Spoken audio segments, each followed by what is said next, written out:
অনেকেই বলতে পারে মূলা খেয়ে পাত আসবে না, কিন্তু মূলায় যে পুষ্টিগুণ, তা কি এর বাদ দেবো কারণ বছরের একটা সবজি খাবি তো হবে। তাই আজকে রান্না করলো মূলা দিয়ে সজনে সজনে কথা আর কি করবো, পুরোটাই পুষ্টি, বুঝতে পেরেছি। সজনে দিয়ে মূলো দিয়ে, তো মূলো রান্নার আগে কিন্তু ভাত দিয়ে পানি ফেলাই দিতে হবে। যদি না পানি ফেলান তাহলে মূলোর একটা মূলো গন্ধ থাকবে। অনেকের ওই গন্ধ ভালো লাগতে পারে, আমার ভালো লাগে না, তো তাই আমি ভাত দিয়ে পানি ফেলাই, বুঝছে। মশলা টশলা কষাইয়ে তার মধ্যে মূলো, সজনে, আলু আরও যেসব সবজি দেবো সব দিয়ে কষায় তবে পানি দিতে হবে। বলুন তো একটু কষালে সবজিটা খেতে ভালো লাগে।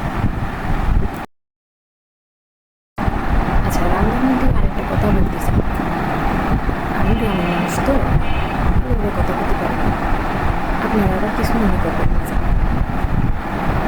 আজকে কী রান্ধিছে তাই ভিডিও করে ছাড়লাম, আগে কোনো সময় করলি তো তাই যা করতেছি।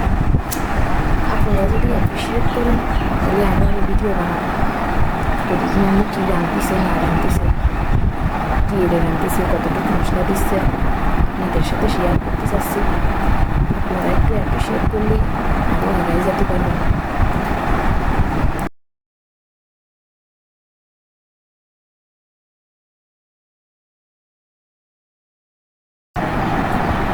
আজকে রুই মাছ দিয়ে সবজি রাঁধতেছে, বুঝছেন। তো মাছ এবং স্টিলের কড়াইতে দিলে অনেকে ভাবতে পারে পুড়ে ওঠে, ভালো হলে গরম করে নিলে পড়বে না, তেল দিয়ে ভালো হলে গরম করতে হবে, তারপরে মাছ দিলে পড়বে না, আপনারা কাছে দেখতে পারেন। হলো তরকারির মধ্যে মাছ দিয়ে দিল, এবার একটু কিছুক্ষণ রান্না করলে মাছের ভিতর ঝোলটুকু ভালো মতো ঢুকে যাবে, তারপরে বাকি সব লাগবে।